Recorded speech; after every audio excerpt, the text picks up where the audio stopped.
10வது வருடத்தில் இறையியல் படிப்பை முடித்து சபை ஊழியராய் நான் ஒரு சபையில் பணியாற்றும் பொழுது ஐயா அந்த சர்ச்சுக்கு இன்சார்ஜாக இருந்தாங்க. அப்போது நான் வந்த புதுசில் அந்த கமிட்டியெல்லாம் முடிஞ்ச பிறகு பாஸ்டேட் கமிட்டியில் அந்த பாஸ்டல் கமிட்டிக்காக எனக்காக அந்த கமிட்டியில் தீர்மானம் போடணும்னு சொல்லும்போது ஏற்கனவே கமிட்டியெல்லாம் முடிஞ்சிட்டு அப்படின்னு சொன்னேன். ஏற்கனவே ஒரு 10 வருஷம் ஒரு நீண்ட போராட்டம் ஐயா அப்படின்னு சொன்னேன். உடனே ஐயா ஒன்றுமே சொல்லலை. நைட்டு அந்த ட்ரெஸரர் செக்ரட்டரியெல்லாம் கூப்பிட்டு ஒரு ஸ்பெஷல் கமிட்டியை போட்டு தீர்மானத்தை நிறைவேற்றிட்டாங்க. அந்த தீர்மானத்தில் முதல் தடவையாக நான் என்ன செய்கிறேன், திருமண்டல ஊழியராய் தேர்வு செய்யப்பட்டு தொடர்ந்து 15 ஆண்டுகளை நிறைவு செய்திருக்கிறோம்.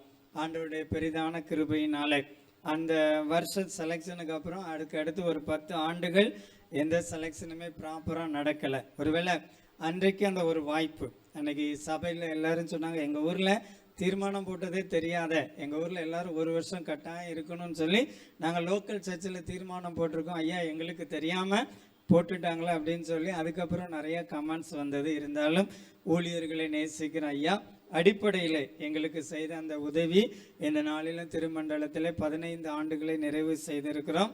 அருமையான ஐயாவுக்கும் அம்மாவுக்கும் பிள்ளைகளுக்கும் நான் எப்பொழுதும் நன்றியுள்ளவர்களாக இருக்க ஆண்டவர் கிருபைகளை தந்திருக்கிறார். இந்த நாளிலும் இந்த வாய்ப்புகள், நான் எதிர்பாராத ஒரு வாய்ப்பு, மீண்டுமாய் அருமையான நம்மை சபையோடு இணைந்து ஆண்டவரை நாம் நோக்கி பார்க்கும்படியான கிருபைகளை ஆண்டவர் நமக்கு தந்திருக்கிறார். கர்த்தருடைய வார்த்தையை தியானிப்பதற்கு முன்பதாக இருந்த வார தலைகளை தாழ்த்தி ஜெபிப்போம். மகா கிருபையும் இரக்கம் நிறைந்த பரம தகப்பனை, உம்முடைய திரு சமூகத்தில் நன்றியோடு கூடி வரவும் கர்த்தருக்கென்று பண்டிகைகளை ஆசரிக்கும்படியாய் இந்த 3 நாட்களை நம்முடைய மகிமையின் பிரசன்னத்தினால் எங்களை நிறைத்திருக்கிறேன். அளவிடப்பட முடியாத இந்த நல்ல நன்மைகளுக்காக நன்றி அப்பா. இந்த பண்டிகையின் ஒரு பிரதான பண்டிகையாய் பஸ்காவாய் ஆண்டவர் எங்களுக்காய் பிற்கப்பட்டதை நாங்கள் நினைக்கும்படியாய் கர்த்தருடைய இந்த பண்டிகையில நாங்கள் கூடி வந்திருக்கிறோம் அப்பா. உம்முடைய சரீரத்தை இரத்தத்தை எங்களுக்காய் கொடுத்ததை நாங்கள் நினைவு கூறவும், நீர் வருமளவும் இந்த பண்டிகைகளை ஆசரிக்கும்படியாய் எங்களுக்கு கொடுத்திருக்கிற பிரதானமான இந்த கட்டளைகளின்படி இந்த நாளில் இந்த பண்டிகையை ஆசரிக்க ஒருமனப்பட்டு இருக்கிறோம். உம்முடைய வார்த்தைகளை தியானிக்க போகிறோம். உம்முடைய கிருபை எங்கள் ஒவ்வொருவரோடும் அந்த மகிமையின் மேகமாய் ஆசாரிப்பு கூடாரத்தில் இறங்கின உம்முடைய மகிமை இந்த இடத்திலும் தங்கி இருக்கட்டும். இயேசு கிறிஸ்துவின் மூலம் ஜெபிக்கிறோம் நல்ல பிதாவே, ஆமென். அப்போஸ்தலனாகிய பரிசுத்த பவுல் கொரிந்தியருக்கு எழுதின 1 நிருபம் 11 அதிகாரம் 29 வசனம் சொல்லுகிறது. 1 கொரிந்தியர் 11 அதிகாரம் 29 வசனம், எண்ணத்தினாலெனில் அபாத்திரமாய் போஜனம் பானம் பண்ணுகிறவன் கர்த்தருடைய சரீரம் இன்னதென்று நிதானித்து அறியாததினால் தனக்கு ஆக்கினை வரும்படி போஜனம் பண்ணுகிறான். இது நிமித்தம் அநேகர் பலவீனராக இருக்கிறாங்களாம், வியாதிப்பட்டவர்களாக இருக்கிறார்களாம். ஆகையினால இந்த போஜன பந்தியிலே பங்கு பெறுகிற நாம் என்ன செய்யணுமா, அபாத்திரராய் இதில் பங்கு பெறாதபடி என்ன செய்யணுமா, ஆண்டோடைய சமூகத்தில் வந்து 28வது வசனம் சொல்லுகிறது, எந்த மனுஷனும் தன்னைத்தானே சோதித்தறிந்து இந்த அப்பத்தில் புசித்து இந்த பாத்திரத்தில் பானம் பண்ண கடவன். ஆண்டவருடைய திரு சரீரமும் திரு ரத்தமும் அந்த பஸ்காவின் பலியாக நமக்காக கொடுக்கப்பட்டது. ஆண்டவர் வருமளவும் இந்த கர்த்தருடைய பண்டிகையை நாம் ஆசரித்து கொண்டே இருக்கிறோம். இப்போ இந்த திருவிருந்தில் நாம் வரும் பொழுது பொதுவாய் 7 விதமான சாக்கிரமந்துகள் உண்டு. அதில் 2 விதமான சாக்கிரமந்துகளை எல்லா திருச்சபைகளும் அதை ஏற்றுக்கொண்டு இருக்கிறாங்க. ஒன்று ஞானஸ்நானம், இன்னொன்று இந்த நற்கருணை. ஞானஸ்நானம் ஆண்டவர் யோர்தான் ஆற்றங்கரையில் யோவானால் ஞானஸ்நானம் கொடுத்ததின் அடிப்படையிலே அதை எல்லா திருச்சபைகளும் ஏற்றிருக்கிறாங்க. ஒருவேளை கொடுக்கறதுல சில வேறுபாடுகள் இருக்கலாம், அல்லது சில அந்த மார்க்கங்களில் சில வேறுபாடுகள் இருக்கலாம். அதே போல இந்த நற்கருணை ஆண்டவர் வருமளவும் இதை நினைவு கூறும்படியாய் சொல்லியிருக்கிறார். இப்போ இந்த பந்தியிலே பங்கு பெறுகிற நாம எப்படி இருக்கிறோம் அப்படிங்கிறத, எப்படி நாம பந்தியிலே பங்கு பெறுகிறோம் அப்படிங்கிறத புதிய ஏற்பாட்டில் நம்ம நிறைய இதை குறித்து சிந்தித்திருப்போம். பழைய ஏற்பாட்டில் உள்ள ஒரு 3 காரியங்களை சுருக்கமாய் உங்களோடு நான் சிந்திக்கலாம் என்று சொல்லி ஆசைப்படுகிறேன். கர்த்தருடைய பந்தி. தாமஸ் ஆல்வா எடிசன் 1896 வருடத்தில் அவர் உலக புகழ்பெற்ற மின் சாதனங்கள் நிறைய கண்டுபிடிச்சிருக்காரு. அவருக்கு ஒரு நீண்ட ட்ரீம் ஒன்று இருக்குது. என்னன்னா, ஒரு கார் உருவாக்கணும் அப்படின்னு சொல்லி. அப்போ அந்த கார் தயாரிப்புகள்ல பல கம்பெனிகள் பலர் வந்து பிரயாசப்படுறாங்க. இவரும் அதற்கான முயற்சி எடுக்கும் பொழுது ஒரு வாலிபன் ஒரு காரை சக்சஸ்ஃபுல்லாக தயாரிச்சிருக்கிறான் அப்படின்னு கேள்விப்படுகிறார். அந்த வாலிபன் இவரிடத்துல வேலை பார்த்த ஒரு வாலிபன். உடனே ஒரு கூட்டத்தில் சந்திக்கிற ஒரு வாய்ப்பு கிடைக்கிறது. அந்த வாலிபனை பார்த்து சந்தோஷமா அந்த ப்ராஜெக்டை பற்றி பேசுகிறான். அவன் சொல்றான், நான் டீசல்ல ஓடுகிற மாதிரி, பெட்ரோல்ல ஓடுகிற மாதிரி ஒரு இயந்திரம் கண்டுபிடிச்சு அதுல ஒரு காரை வடிவமைத்திருக்கிறேன் அப்படின்னு சொன்ன உடனே அவருக்கு ஒரு பெரிய உற்சாகம். அவனை ரொம்ப என்கரேஜ் பண்ணுகிறான். நீ வாழ்க்கையில் ஒரு பெரிய சாதனையை சாதிச்சுட்ட, உன்னுடைய சாதனைகளை நீ நெருங்குற நாள் ரொம்ப மிகவும் அதிகமாக இருக்குதுன்னு சொல்லி ஒரு சில ஆலோசனைகளை கொடுத்து அந்த காரை வந்து மேனுஃபேக்சரிங் பண்ணி முதல் கார் வெளியே வந்தது. அது அவங்களுடைய கம்பெனி, இந்த ஃபோர்டு கம்பெனியில் உள்ள அந்த கார் வந்து ஒரு பெரிய மாற்றத்தை ஏற்படுத்தியது. நாட்கள் கடந்தது. 1914 இவருடைய எடிசனுடைய அந்த லேப் ஃபுல்லாக எரிஞ்சு அது எல்லாமே அழிஞ்சு போகிறது. எல்லாமே இன்சூர் பண்ணியிருக்கிறார். ஆனால் அதில் வருகிற அந்த நஷ்ட ஈடு தொகைகள் அவருக்கு அது போதுமானதாக இல்லை. ஒரு மன கஷ்டத்தோட இதை எப்படி மேற்கொள்ள போவன்னு எதிர்கொண்டு இருக்கும் பொழுது ஒரு மனிதன் வந்து கொடுக்குறான். கிட்டத்தட்ட 75,000 ரூபாய்க்கு மதிப்பான ஒரு செக். அந்த செக் ஃபோர்டு கம்பெனிலேருந்து அவருக்கு கொடுக்கப்பட்டது. நண்பரே, நீங்கள் சோர்ந்து போகாதீங்க, இன்னும் நான் இருக்கிறேன், உங்களுக்கு என்ன தேவைனாலும் சொல்லுங்க அப்படின்னு சொல்லி என்ன செஞ்சாராம், அந்த ஃபோர்டு கம்பெனிலேருந்து அவருக்கு உதவிகள் கிடைத்தது. ஒரு 2 வருடங்களுக்கு அப்புறம் மிகவும் ஒரு தள்ளாடுகிற நிலைமை, நடக்க முடியாத ஒரு சூழ்நிலையில் இந்த ஃபோர்டு கம்பெனியிலேருந்து அவருக்கு ஒரு பெரிய அறை கட்டி கொடுத்து அதில் சர்க்கரை அந்த நாற்காலியில் அவர் வந்து எல்லா பக்கம் மூவ் ஆகிற மாதிரி ஒரு சிறப்பான வசதிகளை செய்து கொடுத்து ஒரு நல்ல நட்புக்கு அடையாளமாக 2 பேரும் இருந்தார்களாம். அப்போ இந்த சம்பவத்திலிருந்து ஒரு காரியம், அடுத்தவர்களுடைய உயர்வில் பொறாமப்படாம தனக்கு கீழே வேலை பார்த்தவன் தன்னுடைய ஒரு கனவான அந்த கார் உருவாக்குற கனவை அவன் அடைய போகிறான். அதை குறித்து அவருக்கு எந்த பொறாமையும் இல்லை. அவர் பாராட்டின அன்பு, அவர் கொடுத்த அந்த ஊக்கம் அந்த ஹென்றி ஃபோர்டுடைய வாழ்க்கையில் ஒரு பெரிய தாக்கத்தை ஏற்படுத்தியது. அப்போ ஒருவேளை அதுல நம்ம பார்க்கும்போது 2 பேரும் உலக புகழ் பெறுகிற அளவுக்கு ஒருவரை ஒருவர் தாங்குகிறதுனால அந்த ஒரு நிலையை அவர்கள் எட்ட முடிந்தது. ஒருவேளை இந்த நற்கருணை ஆராதனை அப்படின்னு சொல்லி இந்த கர்த்தருடைய திருவிருந்தில நாம கலந்து கொள்ளும் பொழுதும் அது நமக்கு சொல்லுகிற காரியம் அதுதான். நாம் பாவிகளா இருக்கையில் கிறிஸ்து நமக்காக மரித்தது நிமித்தம் தேவன் நம்மேல் வைத்திருக்கிற அந்த அன்பை விளங்க பண்ணியிருக்கார். நாம பாவிகள், ஒன்றுக்கும் தகுதி இல்லாதவர்கள். ஆனா அந்த மனுஷகுமாரனுடைய சாயலை நாம் அடையும்படியாக கர்த்தருடைய சரீரமும் கர்த்தருடைய ரத்தமும் சிந்தப்பட்டது. அதுதான் இந்த திருவிருந்தில நாம நினைவு கூறுகிறோம்.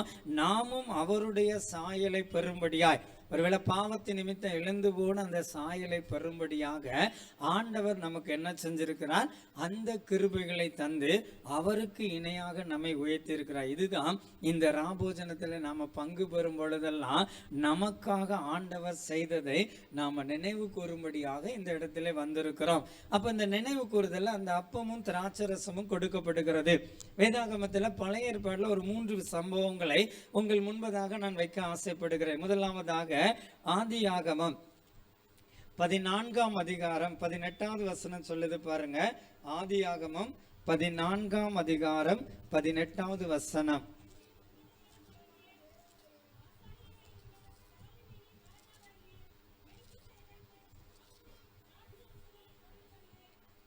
இங்க பாருங்க, உன்னதமான தேவனுக்கு ஆசாரியனாய் இருந்த மெல்கிசேதேக், சாதோமின் ராஜாவுக்கு ஆபிரகாம் என்ன செய்யறாரா, அங்கே திராட்சரசமும் அப்பமும் கொண்டு வந்து கொடுத்து என்ன செய்யறாரா, அவனுக்கு தசம பாகத்தையும் செலுத்துகிறார். இப்ப இந்த அப்பமும் ரசமும் நமக்கு கொடுக்கப்பட்டதை போல அன்றைக்கு மெல்கிசேதேக்குக்கு கொடுக்கப்பட்டிருக்கிறது.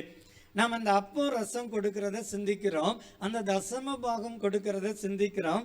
எதற்காக ஆபிரகாம் அவருக்கு கொடுத்தார் அப்படிங்கிறத நாம் என்ன செய்யறதில்ல, நிறைய நேரங்கள்ல சிந்திக்கிறது இல்லை. இங்க பாருங்க, அங்க வானத்தையும் பூமியும் உடைய உன்னதமான தேவனுடைய ஆசீர்வாதம் ஆபிரகாமுக்கு இருக்கிறது. அவனுடைய சத்துருக்களை எல்லாம் ஆண்டவருடைய கையில ஒப்பு கொடுத்து ஆண்டவர் எல்லாவற்றையும் ஆசீர்வதித்திருக்கிறான்னு சொல்லி தசம பாகம் கொடுத்தது மட்டுமல்ல, அந்த அப்பமும் திராட்சரசமும் அவன் கொடுக்கிறான். அப்போ அந்த அப்பமும் திராட்சரசமும் எதை காட்டுகிறது?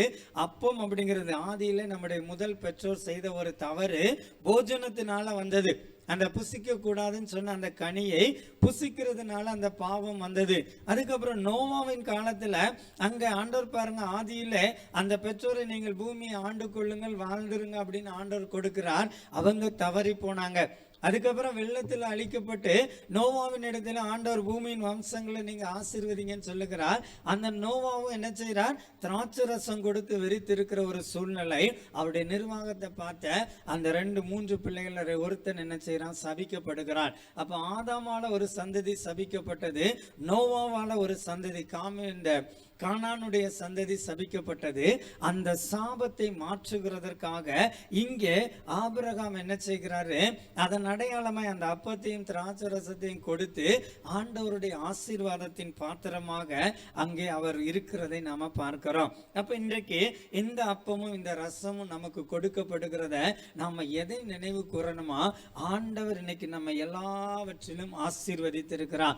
எல்லா சூழ்நிலைகளிலும் நம்மை வழி நடத்தி வந்திருக்கிறார். அங்க பாருங்க, அடுத்த வசனம் சொல்லுது, அவன் எல்லாவற்றையும் வேலைக்காரன் எல்லாம் நீ எனக்கு தான், உனக்கு என்னன்னாலும் நான் தருகிறேன்னு சொல்லி அந்த சோதோமுடைய ராஜா சொல்லும் பொழுது பாருங்க 22வது வசனம் சொல்லுகிறது, ஆபிரகாம் சோதோமின் ராஜாவை பார்த்து, ஆபிரகாமை ஐஸ்வர்யவான் ஆக்கினேன் என்று நீ சொல்லாதபடிக்கு நான் ஒரு சரட்டையாகிலும் பாதரட்சையின் வாரை ஆகிலும் உமக்கு உண்டானவைகளில் யாதொன்றைகளும் எடுத்துக்கொள்ளேன் என்று வானத்தையும் பூமியும் உடையவராகிய உன்னதமான தேவனுக்கு நேராக என் கைகளை உயர்த்துகிறேன்.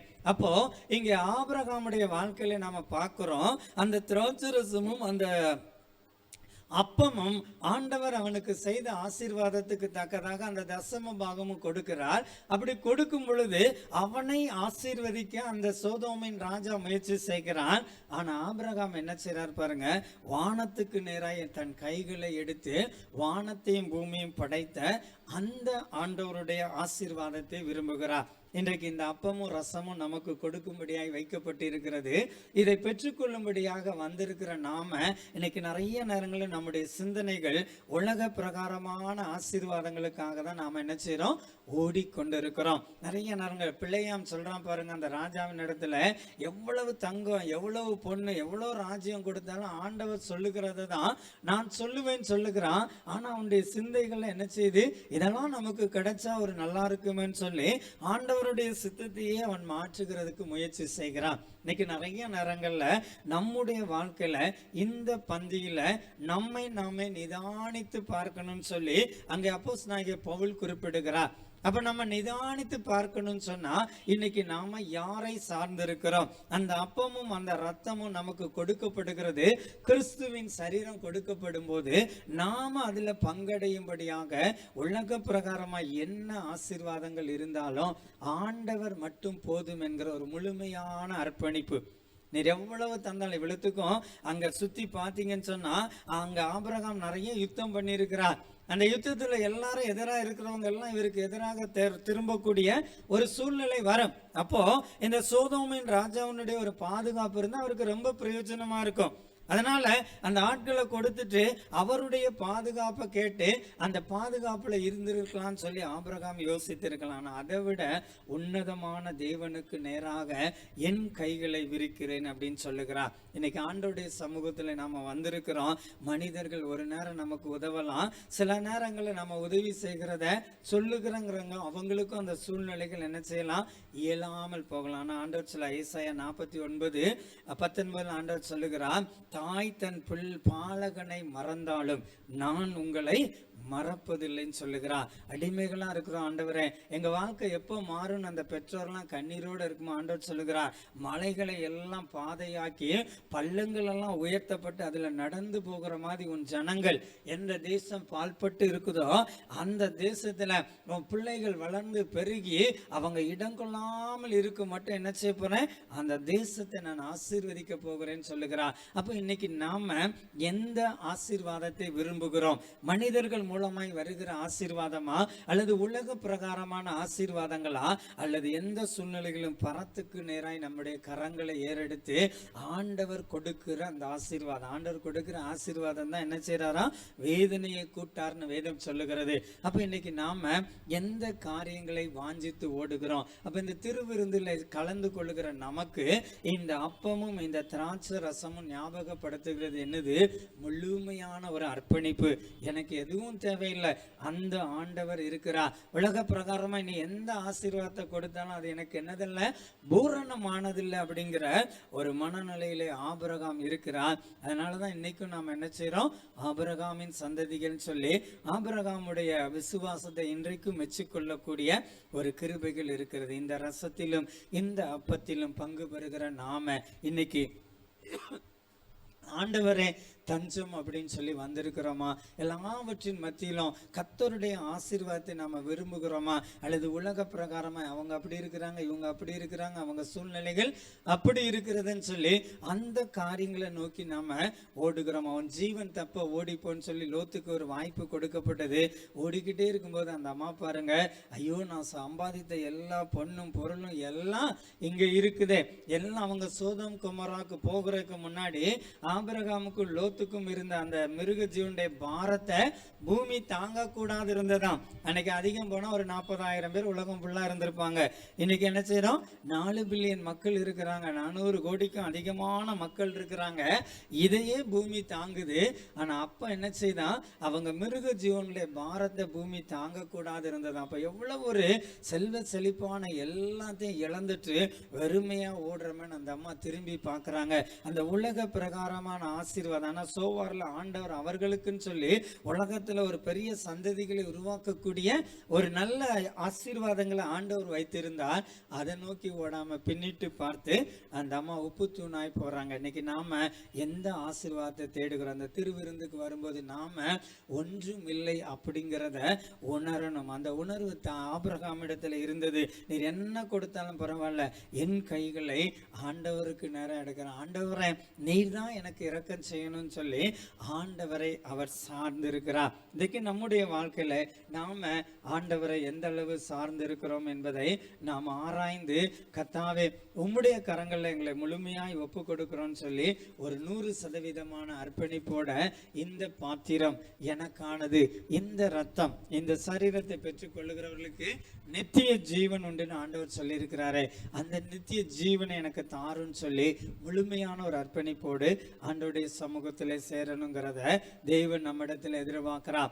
இரண்டாவதாக ஒரு அப்பமும் கூழும் என்ன செய்து, அந்த ரசத்துக்கு பதிலாக கூழையை யார் கொடுக்கிறா, ஈசா என்ன செய்யறான், அதை பெற்றுக்கொள்ளுகிறதுக்காக யாக்கோபு இடத்துல கேட்கிறான். யாக்கோபு அதை கொடுக்கிறார். ஆதியாகமம் 25ஆம் அதிகாரம் 34ஆம் வசனம் சொல்லுகிறது, அப்பொழுது யாக்கோபு ஏசாவுக்கு அப்பத்தையும் பயிற்றங்கூழையும் கொடுத்து அவன் புசித்து குடித்து எழுந்து போய்விட்டான். இப்படி ஏசா தன் சேஷ்ட புத்திர பாகத்தை அலட்சியம் பண்ணினான். அங்கே ஆபிரகாமை பார்க்கிறோம், முழுவதும் ஆண்டவரே எனக்கு கதி, ஆண்டவரே போதுன்னு சொல்லி பரத்துக்கு நேராய் தன் கைகளை ஏறெடுத்து அந்த மெல்கிசேதேக்கினுடைய உதவியை அவன் பெறவில்லை. ஆண்டவர் என்னை ஆசீர்வதிப்பாருங்கிற அந்த அசைக்க முடியாத ஒரு அர்ப்பணிப்பும் ஒரு நம்பிக்கையும் இருந்தது.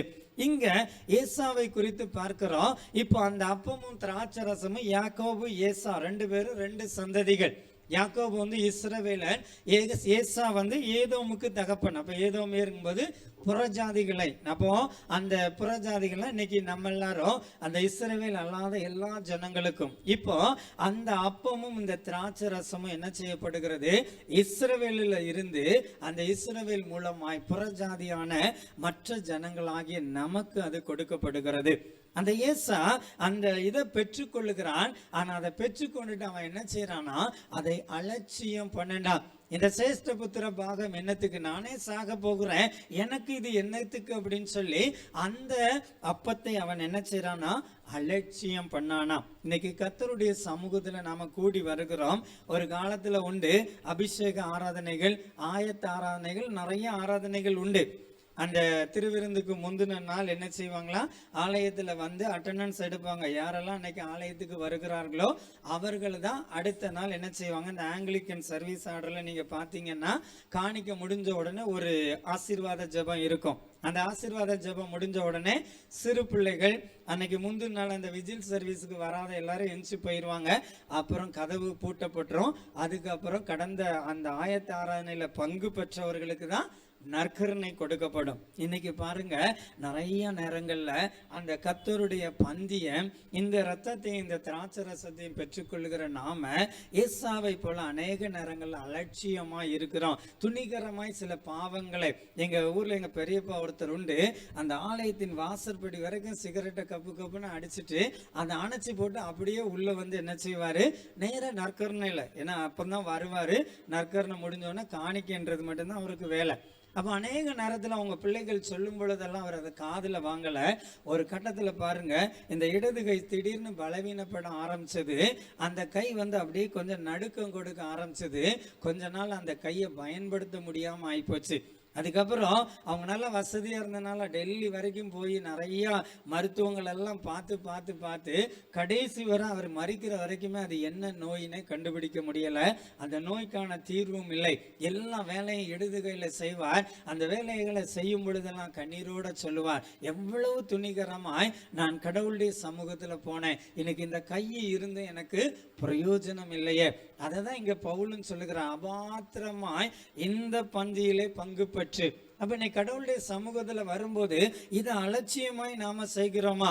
பாருங்க, 12 சீஷர்களும் இருக்கிறாங்க, யூதாசும் இருக்கிறான். அவன் கையில அந்த பணப்பையை வச்சுட்டு இருக்கிறான். ஆண்டவர் சொல்ல, என்னோட தாளத்தில் அந்த கையிடுகிறவன்னா துணிக்கையை கொடுத்துட்டு நீ செய்ய நினைச்சதை செய்யின்னு சொல்லிட்டு அவருடைய சரீரத்தை பிட்டு அந்த திருவிருந்தையும் கொடுக்கிறார். அந்த திருவிருந்தை பெற்றுக்கொண்டு நேர என்ன செய்யறான், 30 வெள்ளி காசுக்காக ஆண்டவரை காட்டி கொடுக்கும்படியாய் நிற்கிறான். ஒருவேளை இன்னைக்கு இந்த திருவிருந்தில பங்கு பெறுகிற நாம கூட நிறைய நேரங்கள்ல அலட்சியமாய் ஏதோ வருகிறோம் ஏதோ பெறுகிறோம்னு சொல்லி அந்த பாவத்தை குறித்த ஒரு உணர்வோ ஆண்டவரோடு இடைபெறணுங்கிற ஒரு உணர்வோ இல்லாதபடி இந்த பந்தியிலே பங்கு பெறுகிறோம். அதை தான் பவுல் சொல்லுகிறார், நம்மை நாமே நிதானித்து இந்த பந்தியிலே சேரக்கடம். கடைசியில என்ன பாருங்க, அவனை குறித்து சொல்லப்படுது, அநீதத்தின் கூலியினால ஒரு நிலத்தை பெற்று வயிறு வெடிச்சு செத்தானாம். அவன் உணர்கிறான், அவன் தவறு செய்ததை உணர்கிறான், குற்றமில்லாத ரத்தத்தை நான் காட்டி கொடுத்தேன் அப்படின்னு சொல்லி உணர்கிறான்.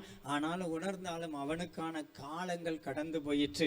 இங்க ஏசாவுக்கும் அப்படிதான். வேதான் எபிரேய ஆக்கியன்னு சொல்லுகிறான், அவன் கண்ணீரோடு தேடியும் கடைசியில் அவன் ஒன்றும் கிடைக்கவில்லை. ஏன்னா அந்த சிரேஷ்ட புத்திர பாகத்தை அலட்சியம் பண்ணா என் ஜீவனே போக போகுதுன்னு சொல்லி அந்த திராட்சை ரசத்துக்காக அந்த அப்பத்துக்காக எல்லாவற்றையும் அலட்சியம் பண்ணதுனால அவன் கண்ணீரோடு தேடியும் அவனுக்கு ஒன்றும் கிடைக்கல.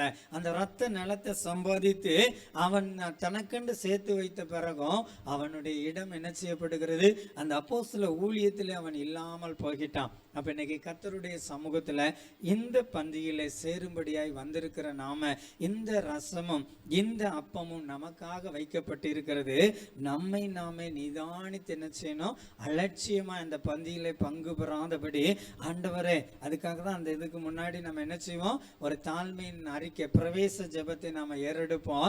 ஆனா நம்ம யாருமே அதை அந்த ஜெபத்தை என்ன செய்ய முடியாது, இரக்கமுள்ள கர்த்தாவே அப்படின்னு சொன்னோன்னே கடகடன்னு சொல்லி முடிச்சிரும். ஆனா அந்த ஜெபத்தை நீங்க அழகா சொல்லி பாருங்க, இரக்கமுள்ள கர்த்தாவே, எங்கள் சுய நீதியை நம்பி நாங்க என்ன செய்யல, இதுல சேரல, இதுல சேரதுக்கு நாங்க பாத்திரவான்களும் அல்ல, ஆனால் உம்முடைய இரக்கத்தை நம்பி சேருகிறோம். அப்ப இன்னைக்கு ஆண்டவருடைய இரக்கத்தை நம்பும் போது அலட்சியமாய் நிர்விசாரமாய் நம்ம நாமளே சோதிக்காம தகுதி இல்லாம இந்த இடத்துல அங்க பங்கு பெற்றதுனால என்ன செஞ்சாங்களாம், சிலர் நித்திரை அடைந்ததும் உண்டு. அந்த நித்திரை அடைந்ததுல முதல்ல உள்ளது அந்த யூதாஸ்.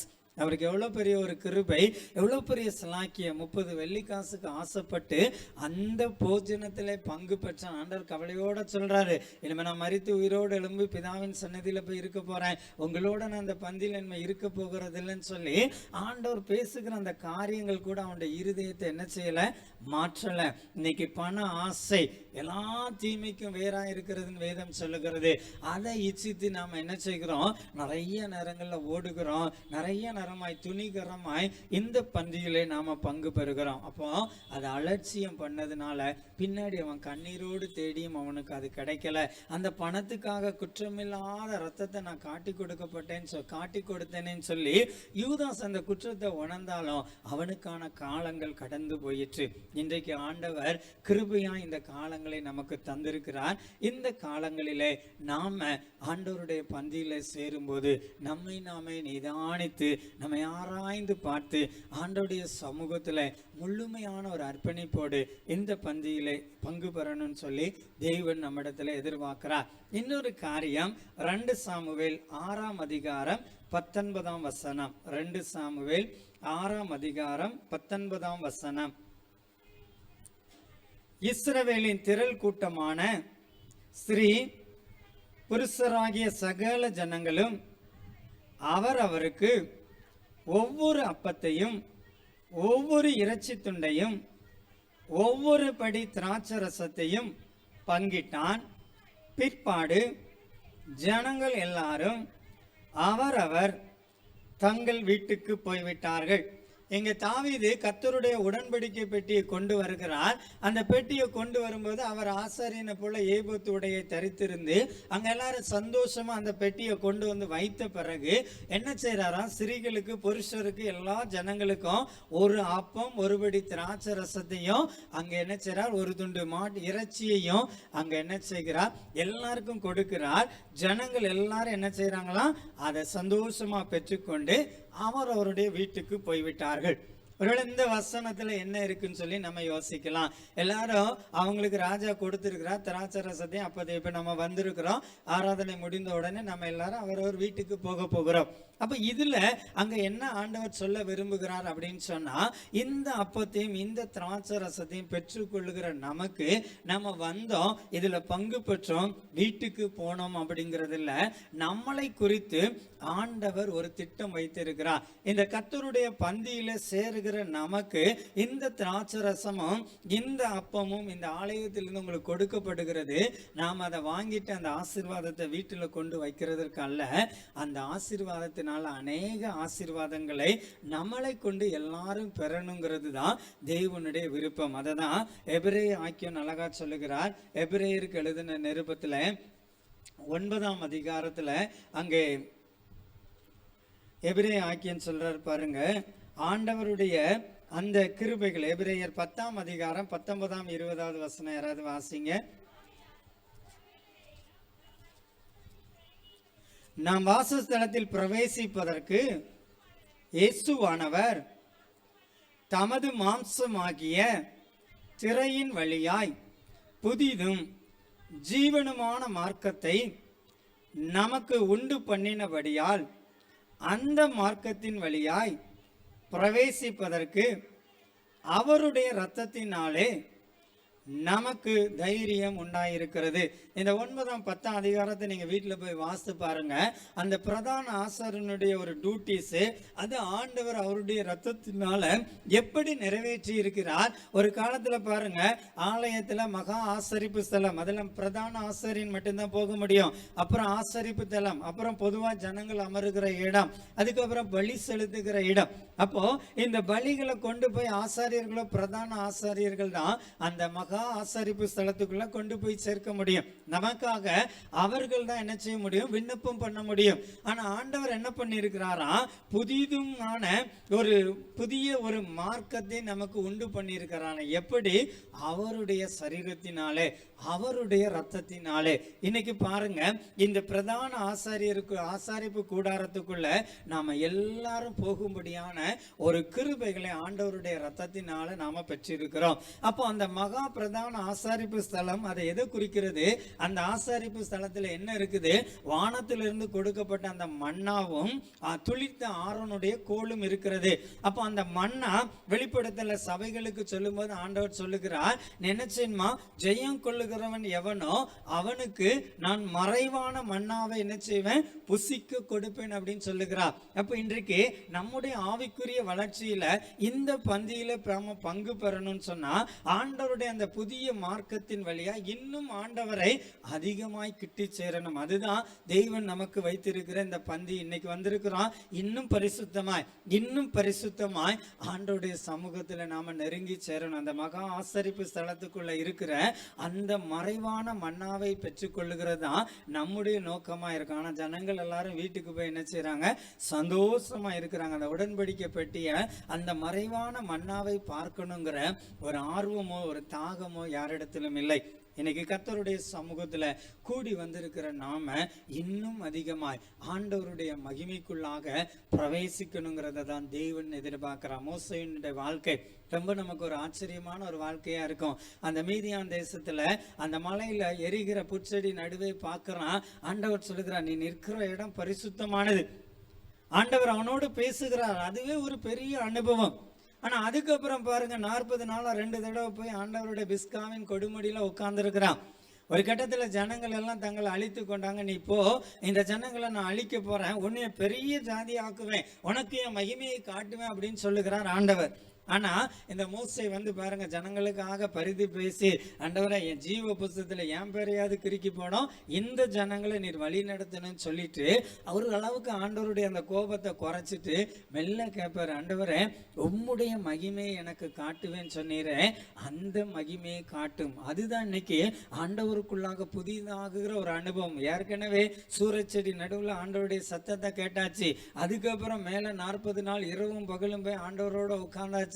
அந்த மலையில யாருமே போகக்கூடாத அளவுக்கு இருக்கிற இடத்துல ஆண்டவரோடு இருக்கிற அனுபவத்தை பெற்றுக்கொண்டாலும் அவருடைய ஆசை என்ன, இன்னும் உம்முடைய மகிமையை எனக்கு காட்டுவேன்னு சொன்னீங்க ஆண்டவரே, உம்முடைய மகிமையை காட்டுங்கன்னு சொல்லி. ஒருவேளை மோசே மரித்த பிறகும் அந்த எண்ணங்கள் மாறல பாருங்க. அந்த மறுரூப மலையின் அனுபவத்துல அந்த கர்த்தருடைய மகிமையில மோசேயும் எலியாவையும் சீசர்கள் பார்க்கறாங்க. இன்னைக்கு நம்முடைய அனுபவமும் அப்படிப்பட்டதாக தான் இருக்கணும். இந்த பந்தியில சேரும் பொழுதெல்லாம் ஆண்டவர் நமக்காக மரித்திருக்கிறார், நமக்காக ஒரு புதிய ஜீவனையும் ஒரு மார்க்கத்தையும் ஒரு வழியையும் அவருடைய ரத்தத்தினால உண்டு பண்ணி இருக்கிறாரு. அப்ப அந்த ரத்தத்தை நாம பெற்றுக்கொள்ளும் பொழுது அந்த மார்க்கத்தை இன்னும் அறியாதவர்களுக்கு, இன்னும் அந்த மார்க்கத்தை தெரியாதவர்களுக்கு நாம ஒரு சாட்சிகளா இருக்கணும். அந்த ஆலயத்தில் ஆசீர்வாதத்தை பெற்றோம், நாம என்ன செய்யறோம், அந்த சந்தோஷத்தோட நாம கடந்து வீட்டுக்கு போகிறதுக்கு அழைக்கப்படல. ஒரு கப்பல் பாருங்க, அந்த துறைமுகத்துல நிற்கிற வரைக்கும் அது ரொம்ப சேஃப்டியா இருக்கும். நல்லா அதுக்கு தேவையான அளவு வடிவமைச்சு அந்த ஆர்பர்ல அது சேஃபா இருக்கும். நான் ஆங்கர் போட்டு அதை இன்னும் பாதுகாப்பாக வச்சிருப்பாங்க. ஆனா அந்த கப்பல் அதற்காக உருவாக்கப்படல. அந்த கப்பல் நடு கடல்ல அலைகளின் ஆர்ப்பாட்டத்தில் அது என்ன செய்யணும், எதிர்த்து போகிறதுக்கு தான் அந்த கப்பல் உருவாக்கப்பட்டு இருக்கிறது. அப்ப இன்னைக்கு நாம ஆண்டவருடைய சமூகத்துல கூடி வரும் பொழுது ஆண்டவருடைய அந்த மகிமை நம்மை கொண்டு, அந்த மகிமை மோசே மலையிலிருந்து இறங்கி வர்றார், அவருடைய முகத்தை யாராலும் பார்க்க முடியல, அவ்வளவு பிரகாசமா இருக்குது. ஜனங்கள் முக்காடு போட்டுட்டு பேசுங்கன்னு சொல்லுகிறாங்க. அப்போ ஆண்டவருடைய மகிமை அவர் மீது அப்படியே தங்கி இருக்கிறது. அப்ப இந்த திராட்சை ரசமோ இந்த அப்பத்தையும் பெற்றுக்கொள்கிற நாம ஆண்டவர் நம்முடைய மகிமை, ஆண்டவருடைய மகிமை நம்ம மேல தங்கி இருக்கும்படியாக இந்த திருவிருந்தில நாம பங்கு பெறுகிறோம். அப்ப இன்றைக்கு நம்முடைய வாழ்க்கையில ஆண்டவரோடு இருக்கிற அந்த அனுபவம், இன்னும் ஆண்டவரை நான் நெருங்கி சேரணுங்கிற அந்த அனுபவத்தோடு நாம் இந்த பந்தியிலே பங்கு பெறணும். அதுதான் நம்மை நாமே நிதானித்து அறிகிறது.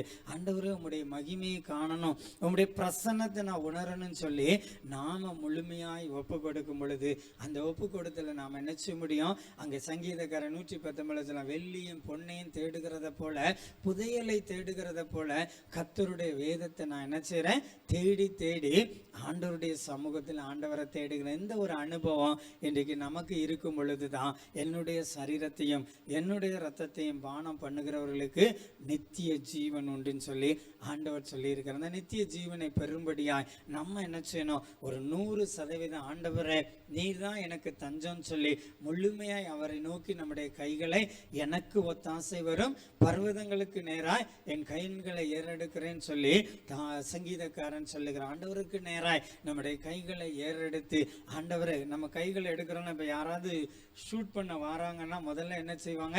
2 கையை உயர்த்தினா என்ன அர்த்தம்? நான் சரண்டர் ஆகிறேன், நான் சரண்டர் ஆகிறேன், தயவு செய்து என்னைய கொன்னுறாதீங்க. அப்போ இன்றைக்கு நம்முடைய வாழ்க்கையிலும் கூட ஆண்டவரிடத்துல நாம கைகளை உயர்த்தி ஜெபிக்கிறோம்னு சொன்னா 100% ஆண்டவரே நீரே என் தஞ்சம் சொல்லி கடவுளிடத்துல நாம சேரணும்.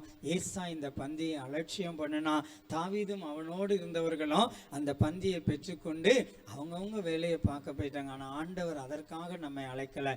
கர்த்தருடைய மகிமை, கர்த்தருடைய பிரசன்னத்தை இன்னும் தேடி தேடி அந்த சாயல் நம்மிடத்துல வெளிப்படணும்னு சொல்லி தேவன் எதிர்பார்க்கிறா. அப்ப இன்னைக்கு அந்த மாதிரியான ஒரு சிந்தனைகள். ஒரு ஆலயத்துல ஆராதனை முடிஞ்ச உடனே அந்த அயர்வால் வந்து சண்டே கிளாஸ் விசிட்டுக்கு போனாங்களா. அப்ப சண்டே கிளாஸ்ல விசிட் போனோடனே அங்க இருக்கிற பிள்ளைகள் எல்லாம் கூப்பிட்டுட்டு ஒரு கதையை சொல்லுகிறாங்க. எரிகோ கோட்டை எப்படி உடைஞ்சது அப்படின்னு சொல்லிட்டு உடனே அந்த கதையை சொல்லிட்டு அந்த அயர்வால் சொன்னாங்களாம், ஒரு பிள்ளைகிட்ட கேள்வி கேட்குறாங்க, எரிகோ எப்படி உடைஞ்சது அப்படின்னு சொல்லி. எரிகோ எப்படி உடைஞ்சதுன்னு சொல்லி மறுபடியும் கேட்டோன்னே அந்த பிள்ளை திருன்னு முழிக்கிறா. உடனே அங்கே காணிக்க எண்ணிட்டு இருந்த ஒரு மூப்பரை கூப்பிட்டு சொன்னாரா, அங்கே பாருங்க எரிகோ எப்படி உடஞ்சதுன்னு கேட்க, அவள் பாப்பா திருன்னு முழிக்கிறாள அப்படின்னு இவர் பார்த்துட்டு, எவ்வளோ நீ உடைச்சியா அப்படின்னாராம். அதுக்கு மேலே அந்த பிள்ளை திருன்னு முழிக்குது. உடனே அவர் அயர்வாள்கிட்ட சொன்னாராம், பரவாயில்ல அயர்வாள், நம்ம பிள்ளைகள் அப்படிலாம் உடைக்கக்கூடிய ஆட்கள் இல்லை, ஒருவேளை ஏதாவது உடைச்சிருந்தாங்கன்னா நம்ம எல்சிஎஃப்லேருந்து போட்டு என்ன செஞ்சிருவோம், கட்டி கொடுத்துருவோம், இது ஒரு பிரச்சனையே ஆக்காதீங்க அப்படின்னாங்களாம். அப்போ இன்னைக்கு நம்ம பல தலைமுறைனா கிறிஸ்தவர்களாக இருக்கிறோம். இந்த வேதத்தை நாம் எப்படி கற்றிருக்கிறோம்? வேதத்தை தேடி தேடி புதையலை தேடுகிறத போல அது தேடும் பொழுது அதுக்கப்புறம் தான் அந்த அனுபவத்தில் சொல்லுகிற, நம்முடைய வேதம் மட்டும் எனக்கு துணையாக இராமல் இருந்திருந்தா என் துக்கத்தில் நான் என்ன செஞ்சிருப்பேன்? அமிழ்ந்து போயிருப்பேன். இன்னைக்கு அப்படிப்பட்ட நெருக்கங்கள் எல்லாம் வரும் பொழுது ஆண்டவர் அவருடைய சரீரத்தினாலும் இரத்தத்தினாலும் நம்மை பலப்படுத்துகிறார். அந்த நித்திய ஜீவனை நமக்கு வைத்திருக்கிறாருங்கிறது தான் இந்த திருவிருந்து ஞாபகப்படுத்துகிறது. அப்போ அலட்சியம் பண்ணாமல் ஆண்டவரிடத்துல முழுமையாய் ஒப்பு கொடுத்து நம்மை நாமே நிதானித்து இந்த பந்தியில் நாம் பங்கு பெறும் பொழுது ஆண்டவர் வைத்திருக்கிற அந்த ஆசீர்வாதங்கள் உலக பிரகாரமாய் மெல்கிசேதேக் கொடுக்கிற ஆசீர்வாதம் அல்ல, ஆண்டவர் தருகிற ஆசீர்வாதம் போதுன்னு சொல்லி ஆபிரகாம் ஆண்டவரை சார்ந்திருந்தார். இன்றைக்கும் அவரை நாம் நினைக்கிற அளவுக்கு கர்த்தர் அவரை மேன்மைப்படுத்தி இருக்கிறார். அப்படிப்பட்ட நல்ல மேன்மைகளை நம் ஒவ்வொருவருக்கும் தந்து ஆண்டவர் கண்மணி போல வழி நடத்துவாராக. ஆமென்.